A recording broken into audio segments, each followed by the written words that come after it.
Hey, buddy, nice hat. Hey, How's it going? good. How's it going, man? Yeah, fantastic. Thanks, buddy. Good. But Can you well, hear me clearly? I can hear you very clearly Good. today, which is fantastic news. So, how you been? How's life treating you? Good. I had a crazy day. Long, long day, Yeah. but good. Yeah, yeah, Oh, okay, great. yeah. Yeah, it's been a bit busy for me as well. So, do you want to introduce? Because this is obviously we've done this once before. Yeah, we have. It's the second or third time. Second, yeah. So, Oh, can yeah, you yeah. just because this is a completely different group. I mean, there's a couple, but a completely Okay. different group. So, can you just introduce yourself? That'd be great. Okay, guys. Hi, guys. My name's Charlie, and I'm from England, and I'm an English teacher here in Japan. I've been living here for the past 10 years or so. Most of you, I'm guessing, are here to learn English. For those of you interested, I speak 5 languages. Just yeah, not to brag, but yeah, that's pretty much it. Yeah. So, That's great. you guys have any Okay. questions? Go ahead. Yeah, so there's someone who's already asked a question about the difference between two countries, so we will get onto that in 1 second. But can Sure. you explain your journey to Japan?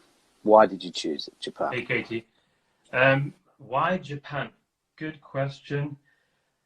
Um, this goes back to when I was in university. One of my friends, he introduced me to a very good anime called One Piece. Hmm. And it was the fourth movie, and yeah, I just fell in love with this series, and then my love for anime grew, and it went from there to Ghost in the Shell to Cowboy Bebop, you name it, and from there my interest just grew and grew, towards Japan, the language, the food, and yeah, the following year, I was in my third year, I came to Japan during Easter vacation.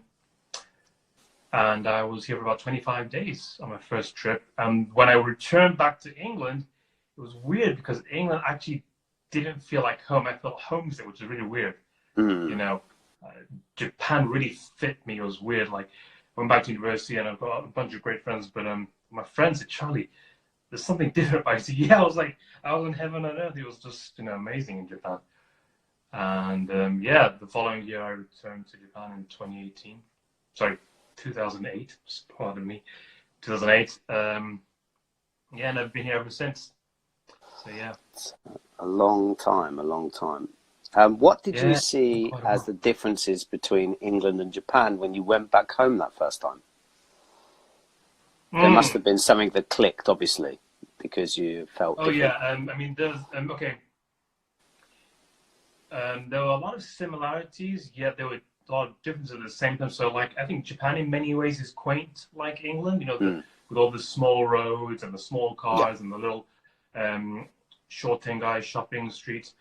But England's quaint as well, but it's kind of old fashioned. That's and is that a correct way of putting it? It's a little different. Then yeah, I I mean yeah, it's so hard to put into words. Yeah, it's really difficult to put into words. Mm, there was Did, definitely a did, big X factor there. So it's something I just couldn't really explain in words. yeah. Um, Do you think that's partly because of the likes, what kind of likes you had at the time? You've been getting into One Piece quite towards a bit. Japan or yeah. Yeah. Do you think like that had a bit of a pull as well? Like Yeah, some, I could have been slightly, yeah, maybe biased, I guess. but I mean like I mean, there's elements in the series that reflect Japan, and parts of the culture. And do you think you kind of learnt the about series Japan you're through the series referring to. to like One Piece and the ones the other ones surrounding that after you got more interested? And Yeah. some parts of the culture like reflects. I mean, some personalities kind of are similar. I found to Oh, but some people that yeah, I've yeah, met, yeah, definitely. and maybe you kind of learn about Japan a lot just through watching one TV series, and that kind of made Yeah, yeah, it you. was huge help. So Mm, watching the animes instead, that really helped me understand the culture. That was a huge difference.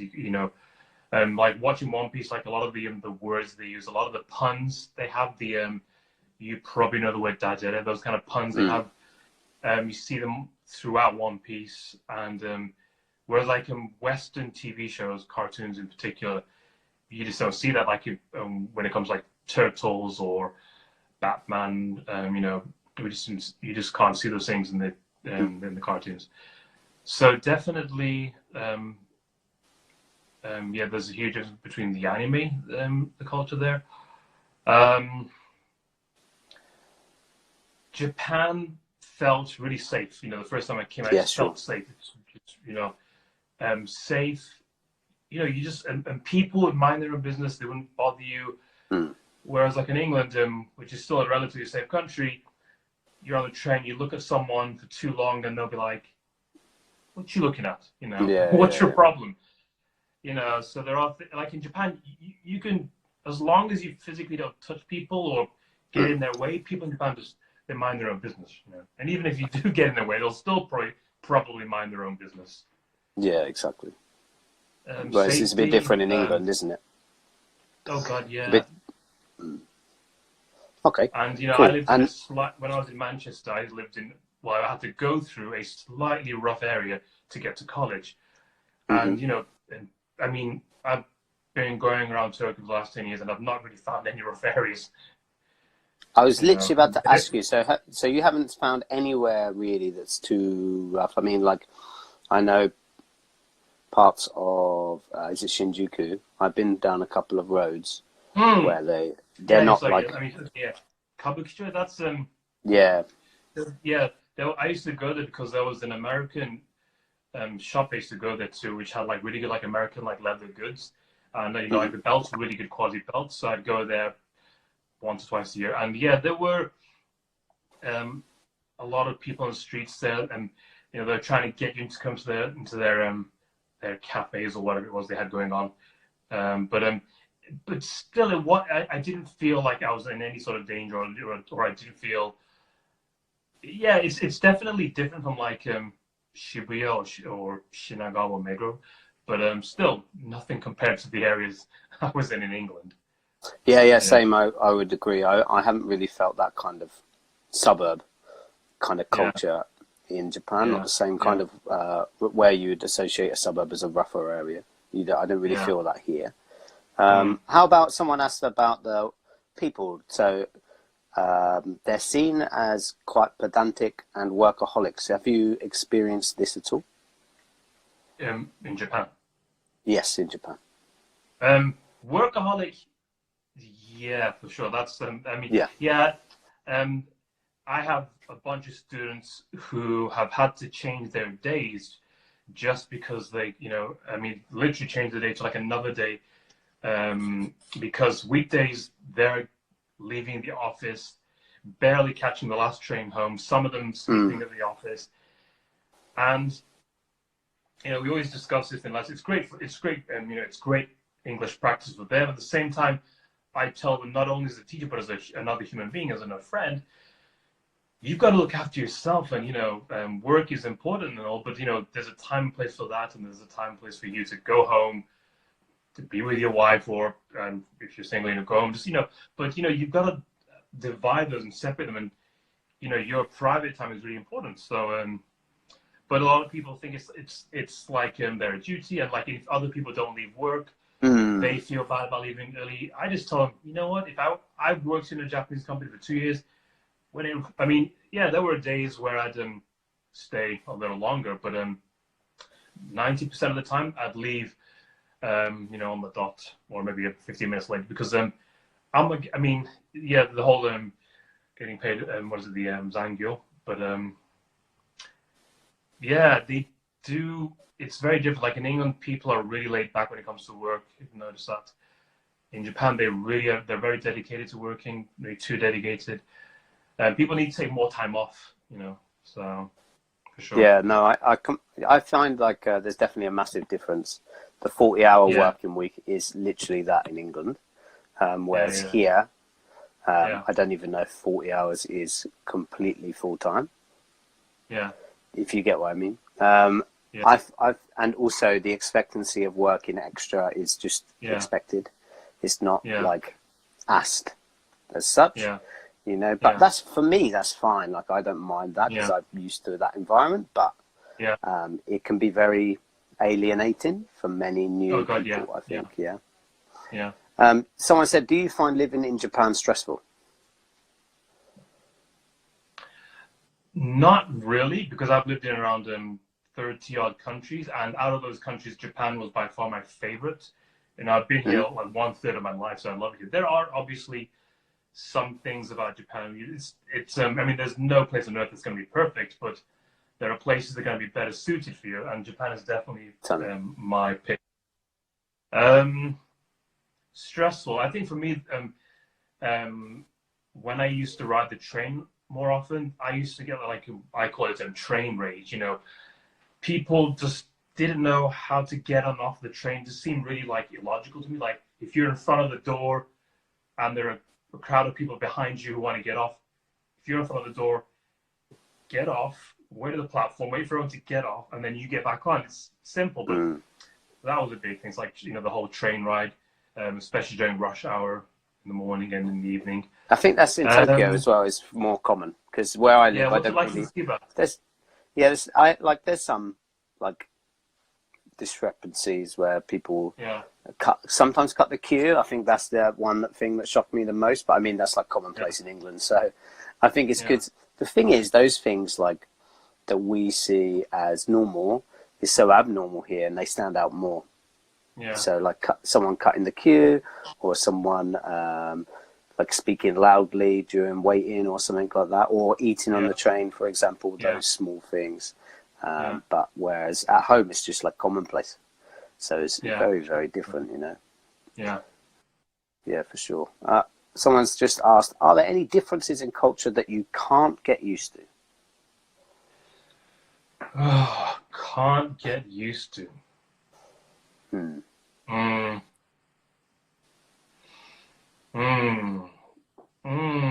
That's a tricky one. Yeah.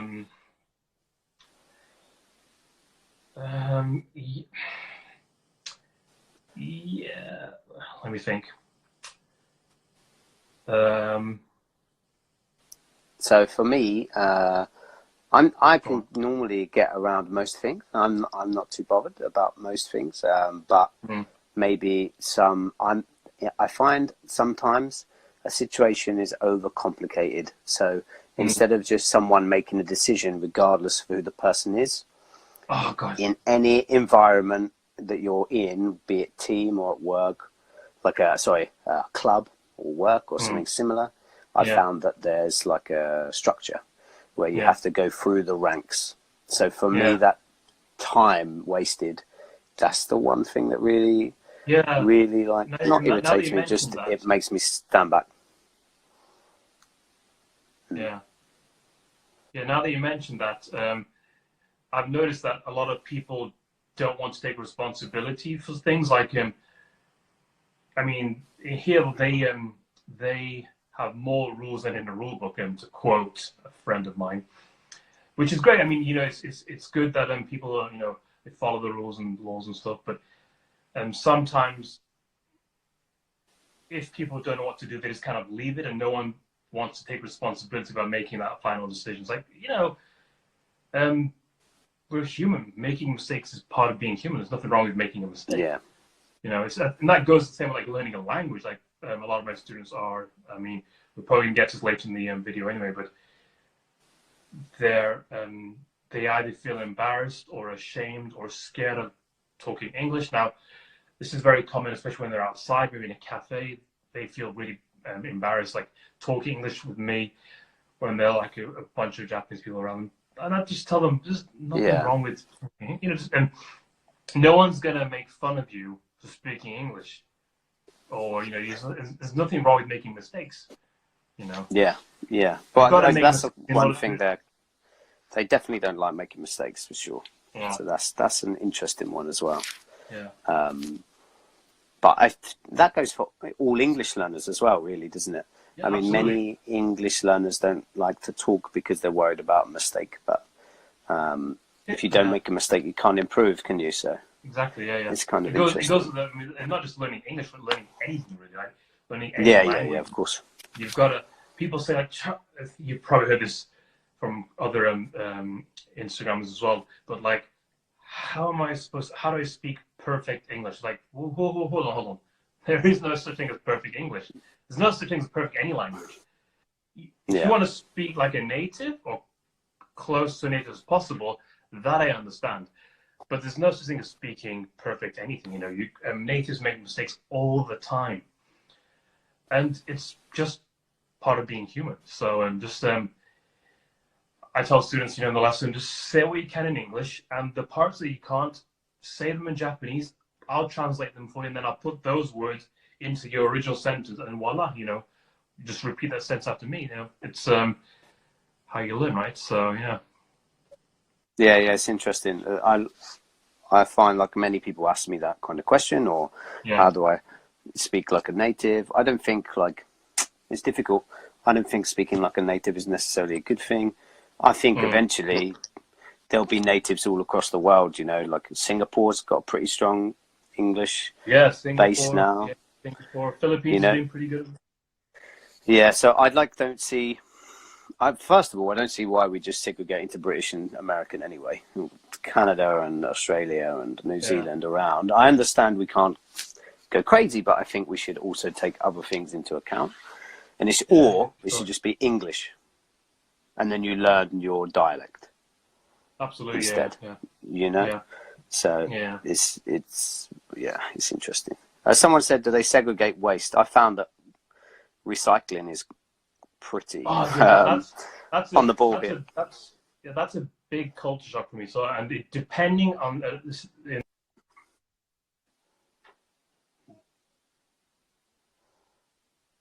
Pause. Can you see me? Can you hear me, guys? Is my one okay, or is it just Charlie? Sorry about my phone stopped working. It said iPhone temperature too high. Wait a minute. That never happens. I took a screenshot, so you'll see it on my story later. Mate, that is literally every live I do. Yeah, like I have to turn a fan on or something because it is super. Yeah, I might do that. It's getting a little warm. Give me a second. Because mine is also heating up right now. So I normally chuck a fan on and fire it at the screen. Just be careful with the sound. That's all. So that's why I've got earphones in. Usually it doesn't affect it when it's got earphones as well. Yeah. But I don't know if that's because we're here and it's a bit warmer or what, but that's obviously going to make a loud noise. So I'm just going to adjust the height. So this is another thing I love about Japan is the AC. Is like living in the Middle East. There were ACs in most houses. Obviously, because summers there can go of like 50 degrees. It's insane. But you know, I just love the fact that my place has like just these really good state-of-the-art ACs. This is actually pretty good. It tells you how much you use every day and stuff. Oh, really? Yeah. So, whether the room temperature is warmer or cooler than outside. Yeah. The ACs are really good here. I mean, that's another thing that was different for me from home. Actually, we didn't get one in our house until this year. So 3 years we haven't had an AC, and just survived on fans because in England. 1 second. I think we have a special guest. Oh, is he here? I'm going to bring in Jack. Come here, boy. Yeah, in England, I never used an AC. There you go. Hiya, buddy. How's it going? This is Jack the cat. Jack, say hello. Yeah, he's watching the AC move. Jack. He's cute, isn't he? Yeah, he's a big boy. He's around 6 kilos. 6 kilos. I got him. Wow, that's quite heavy, isn't it? Yeah, he's not fat. He's just long. He's got a really long tail, and when they see him for the first time, it's got like a really long tail. Yeah, so when students see him for the first time, it's like, geez, he's big, and he is bigger than most cats, I guess. He's a big cat, but he's got a lovely personality. He loves people. He's really friendly. He's not afraid of strangers, you know. So yeah, that's good. What were you talking about? We were talking about trash. We're talking about recycling. No, go on. What? Yeah, I try. was about to What were you going say, to say? You were going to say how something? does he join in your lessons? Sometimes, yeah. He often does, and it's great because I mean, students they often talk to me in English. Hey, Jack, how are you and stuff, and he'll go around the table and he's very affectionate and he loves. And then after how cats are, after like 5 to 10 minutes they get bored, like, you know what, bye, see you next week. Yeah, Yeah, he's great. He'll come and go, at his that's own fantastic. pace. Yeah. So have you found like any common issues between your learners? Obviously, you have quite a variety though, yeah. You don't just stick to one age group. Oh God, my youngest recently started a 5-month-old baby, and my oldest is a former ballet teacher. She's real. She's 91. Wow, that's quite a range, isn't it? Yeah, and it's incredible. She actually comes every week. Some people they're busy; they come twice a week, but she comes every week. Yeah. Yeah, fair play to her. 91, but like 91. Yeah, she has a ballet studio in Saitama, but she lives in well, I mean, it's still there. She obviously at 91, she doesn't teach, but she does go to the gym on a regular basis. Yeah, she says it's important. She says she always told me in English, Charlie, muscle is very important. We must work and train every day. So she's getting the guns prepared. Oh yeah. That's crazy. Hang on, Jack. That's great. So, you go, boy.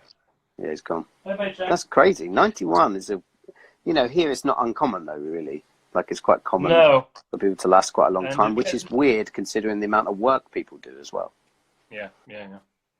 Well, I mean, I think that's a good reason for people to work until. I mean, a lot of people they retire at 65, 60, a little earlier than that. But I think I was reading it somewhere. Some famous dude said that.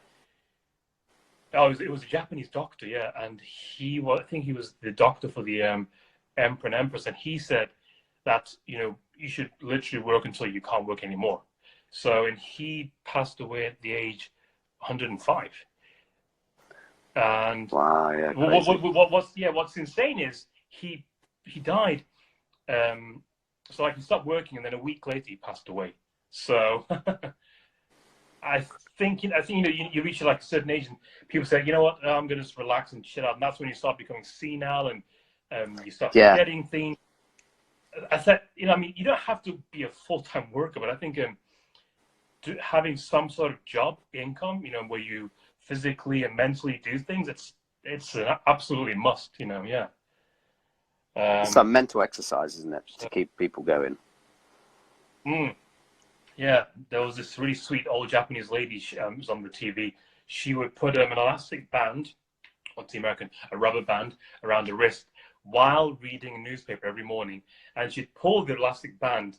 It would hurt, right? But you could see she go like, "He did it," but she would laugh at the same time because I guess feeling pain is a part of life, and she just really enjoyed reading these articles while pulling the elastic band. That was hilarious.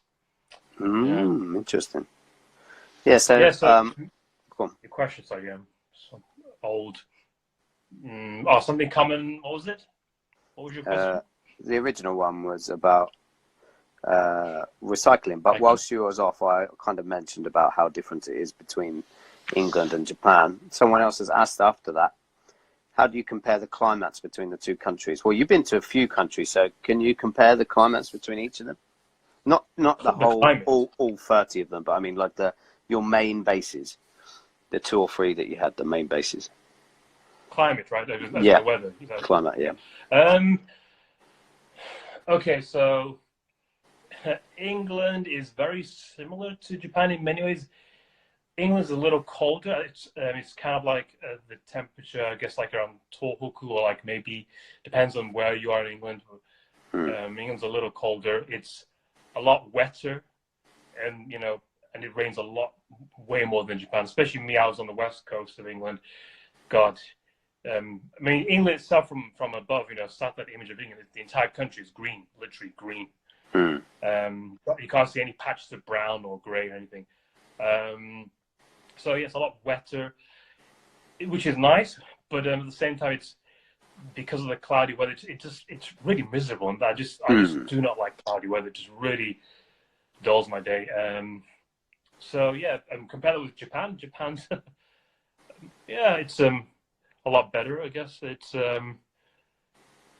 and the only one thing I dislike about Japan, I love heat, I love summer, but it's the humidity that gets to me. Yeah, the humidity is crazy in the summer. Just take that humidity away, I'm fine, because going out, you're lethargic during the day. It's sweltering, you're sweating. You've got to just constantly be drinking water. I'm sure I'm drinking like at least 3 or 4 liters of water a day in summer. Yeah, I can believe it. Yeah, so Japan is. I definitely prefer the weather over here. You know, I mean, the summer it's only a few months, so I can bear with it. The Middle East, my God, hot. So Dubai, Iran, Qatar, they're all hot, depending on where you are in this region. Some of them are slightly drier, but they're either hot and dry or hot and wet, you know, humid. Yeah, so where was your base? What country was your base? In the Middle East. Mm. Well, I was in Iran for a few years. Then I had mainly in Iran, but I was also in Dubai. I had a family where the father, he had his own private oil company. Yeah. So I teach his kids, and one of them went off to England. One's in the States now. Yeah, they were rich as heck. So yeah, I would just, for me, the Middle East, because my mother has an international school in Iran and Dubai. So obviously I was working with my mum, but at the same time I had private students.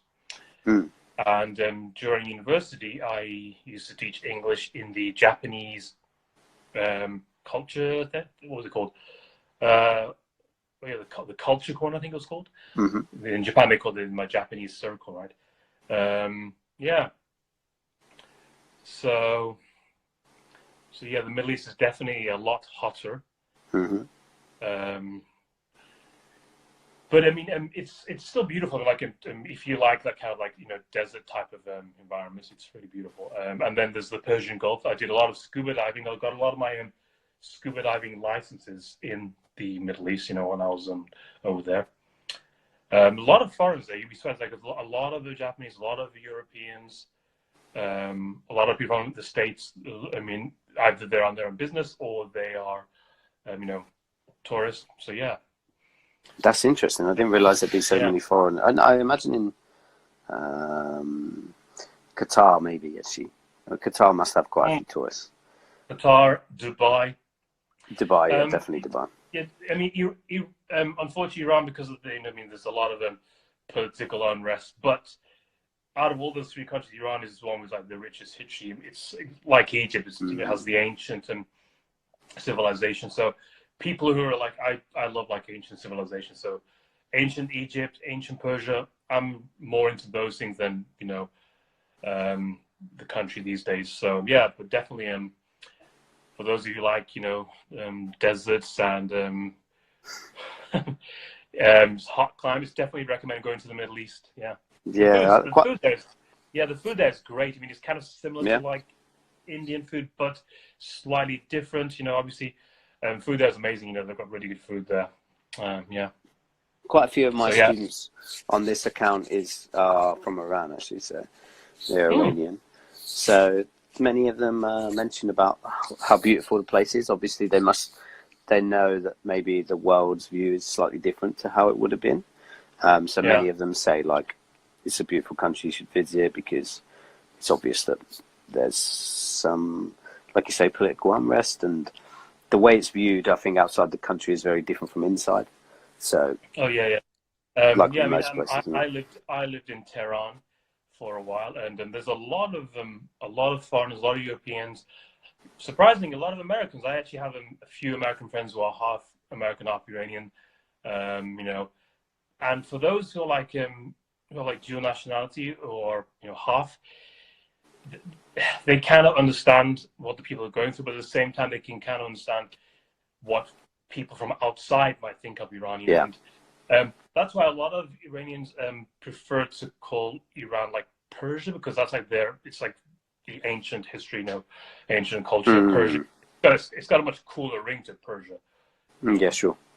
So I think like nowadays when you hear the word Iran, unfortunately, it carries a lot of negativity with it. And it's obviously there was a post I put on my story about media. There's a lot. I mean, there's half the thing the media says you can't trust.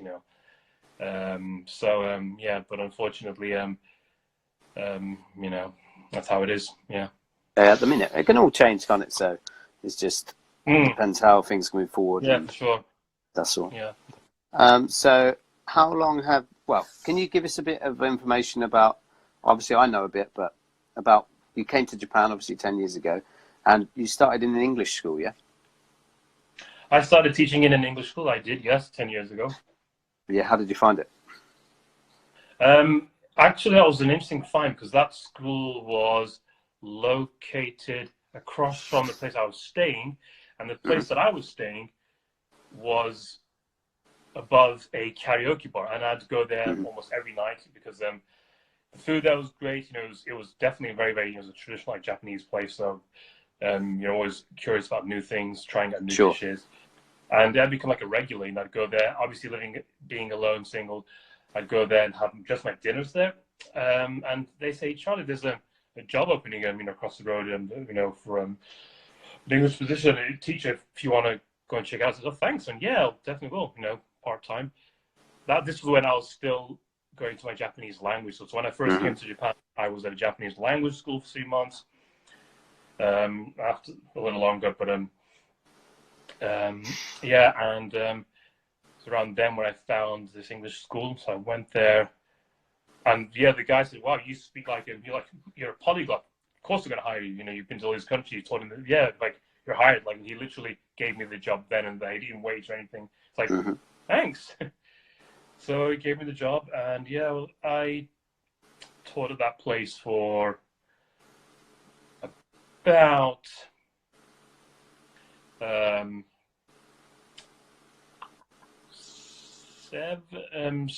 years before I moved to another branch, which was it was the same company, but it merged with another Japanese company, which I then became a full-time employee with them. So I wasn't, getting paid what I taught.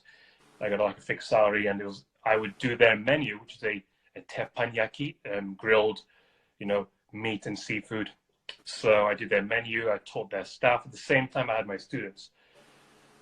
So I was there for about 2 years before I'm going to say they made me redundant.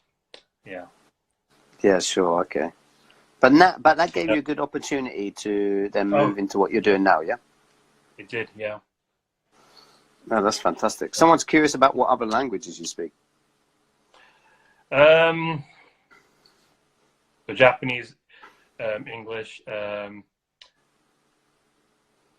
Arabic, Farsi, and Pashto and Urdu and Arabic as well. It's more reading, but I can understand them to an extent, and I can for sure I can speak them. Yeah.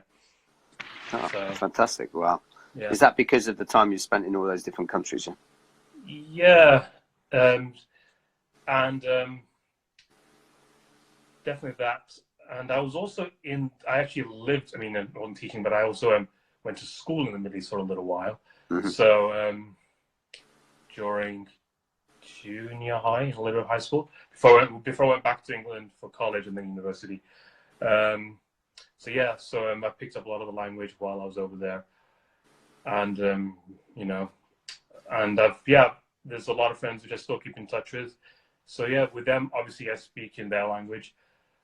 Sometimes English, but mainly their language. It's funny though, because on the phone, a lot of the time when I start speaking to them, I just naturally use a little bit of Japanese in there as well occasionally. So it's really hard, like for like people when they become like a polyglot, it gets very difficult for them to like close one section of the brain and then of course, but that's again a lot of people who speak more than 3 or 4 languages say that's very, very common. So yeah. And so you've been there for 10 years now, or over 10 years, yeah? Yeah. What's your plans for the future? You obviously settled now, and you found your own studio. So what's your plan for your Yes. teaching in the future? Well, is to to expand my school, hopefully, which it's getting there slowly. So I've got around 30 or so odd students, including several outside students, and I'm doing a lot of translation work at the moment, as you probably know. So that's something, because a lot of people say it's not a good idea to just get one source of income. So yeah, so there's the manga as well I do on the side, because I love my comics and manga. So and I'm pretty confident when it comes to translation. So yeah, That's good. And hopefully at some point, yeah, I mean, I'd love to get myself on the map and maybe be on TV at some point. Because I've got a lot of friends and students who are celebrities. So yeah, I've just always thought it'd be fun to be on TV. Yeah, definitely. So, Sounds yeah. like it, for sure. And tell people about your picture behind you. The picture. Yeah. That is, just do it here. That's Batman. You see it's a little. There you go. It's better shot. That I drew that. God, when was that? Okay, my phone is getting hot again. Hang on, give me a second. I've got an ice pack. I'm gonna put that on the back of my phone. Yeah. Nice idea. So yeah, I drew that a few months ago. People ask me, "Wow, Charlie, so Batman's your favorite hero?" And I actually tell them that's actually not correct. My favorite superhero is Superman. Batman is definitely my second. Wonder Woman 2, Flash as well. But I just love drawing Batman. He's just really cool to draw, with the cowl and everything and the eyes. Yeah, eyes. of course. So there you go. There's Superman. This is a framed comic book. Oh, yeah. Yeah, Superman Unchained. That's drawn by one of my favorite artists. There's also Superman behind that. Do you find it easy to find English comic books here? Yeah, there's a few comic book stores in Tokyo. One's located in Ueno. There are several. Definitely Must one. be a few in Aki, isn't there? Come again? There must be a few in Aki, isn't there? Yeah, there's one in Aki I know of that sells just Western comic books, and there's another one in Ebis, which is called Monster Japan. But yeah, the one I'm working on now will hopefully hit stores in Ikebukuro. It's actually there. We're actually going to have a booth at Tokyo Comic Con. Oh, fantastic! So yeah, and it's in Chiba. So if you ever feel like coming down, I'll be. Oh, is it? Just let me know. Oh. Sorry. I didn't know it was in Chiba. Well, I mean, it's Makkaeri Messe. It's considered Tokyo, but it's Chiba. It's just a few stops after Disneyland. I was going to say, is it right next to Disneyland? Yeah. Yeah. Okay. But yes, if you're in the area, definitely pop by. Yeah, I've got to finish the comic book the manga, by next Friday. So I'm halfway through it, so a lot of work. Yeah, sure. And yeah, but it's tons of fun, yeah. I can imagine, yeah. It's good that you've got that extra thing to do on the side where you can just chill out plus working as well, because you like both. You like reading and... Yeah, it's definitely a labor of love for sure, yeah. Yeah. Yeah, for sure. Have you been to Slavic... Oh, you've been to many countries. So have you been to any Slavic countries, someone said? Sorry, what was that? Slavic countries. I don't know the word Slavic, is that? It's like Slavic. That's a new one. Sorry, I've got to take these down. Slavic. I assume that's like Slovenia, Slovakia. Oh, okay. Slovenia and well, actually, I've just stopover in Slovenia. That was only a stopover on my way back to England. So I guess you're not going to really consider a stopover really going in the country. But I've had a lot of students who've been to Slovenia. and Italy. Yeah, so it was Slovenia. Yeah, Slovenia. Yeah. Yeah. Me, no. Eastern Europe. Oh. I've been to a few old Russian countries. I've been to, well, not a few. I've been to Lithuania. That was quite nice. And I went to Czechoslovakia, which is Czech Republic. Yeah. Which are both nice. Well, I mean, I've been to the North of Iran, and the North of Iran, it depends on. It's on one side it's Turkey. You go further up, it's Russia. So yeah, I've been there. Europe, I've done a lot of Western European countries, and I've been to a lot of those countries just over and over again. So yeah. Yeah, I see. So I don't want to take up too much of your time because I'm already late. And oh no, man. But was there anything you'd like to promote before because the hour's coming to you anyway? So is there anything you'd like to promote at all? No, really. Just yeah, just be sure to follow me, guys. I really appreciate it. That's it. Yeah. All right, fantastic. So you can see his page is up here at the minute. We're there, and it'll be on my story as well after this session. Thank you very much for watching, guys. Thank you very much to Charlie for coming on. You are welcome, sir. Hopefully see you again. We can do something different. Yeah, no, that sounds good. We should definitely do something. And we could do, if we did another thing as well, we can do something different rather than introductions. Yeah, absolutely. Yeah, and we definitely have to do a collaboration at some point. Yeah, definitely. I'm all up for that at the minute, as you've probably seen recently. Yeah, hopefully by next week when this comic and translation's out of the way, things will be a lot easier. So yeah.